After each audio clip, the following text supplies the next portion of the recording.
હાલો, સ્વાગત છે તમારું અંશુ કુકિંગમાં। આજે આપણે બનાવવાના છીએ સાંબાની ખીર। સાંબાની ખીર બનાવવા માટે 100 ગ્રામ સાંબો લીધો છે, અડધો લીટર દૂધ લીધું છે, ખાંડ લીધી છે અને ક્રશ કરેલી બદામ।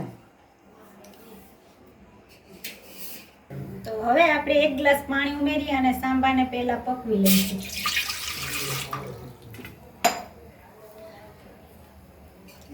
પાણી એટલે સાંબાને તેમાં ઉમેરી અને પછી પકવી લઈશું। હવે પાણી ગરમ થઈ ગયું છે। હવે આપણે જે સાંબાને ધોઈને રાખ્યો હતો તે તેમાં ઉમેરી દઈશું। ઢાંકી અને થોડી હવે આપણે આને ઢાંકી અને થોડીક વાર પકવવા દઈશું।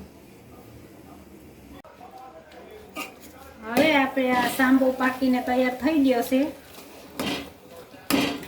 હવે આપણે પહેલા તેમાં ખાંડ ઉમેરીશું। ખાંડ તમે તમારે જે રીતે ગળ્યું ખાતા હોય તે પ્રમાણે ઉમેરી શકો છો।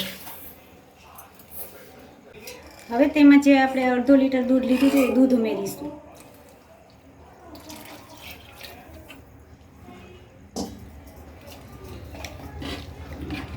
હવે આને આપણે મિક્સ કરી અને 2-3 ઉફાણ આવે ત્યાં સુધી પકવીશું।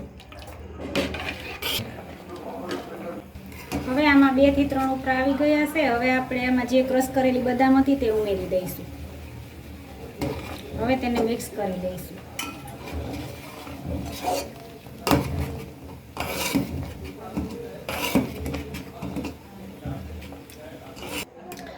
હવે આને આપણે 2 થી 3 મિનિટ પકવી લઈશું, થોડી ઘટ થઈ જાય ત્યાં સુધી।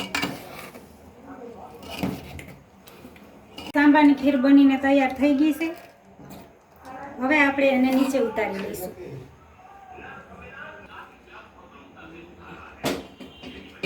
તૈયાર છે સાંબાની ખીર। સાંબાની ખીર તમે ફરાળમાં પણ ઉપયોગ કરી શકો છો આનો।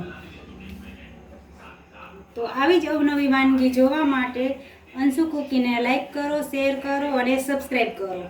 ધન્યવાદ।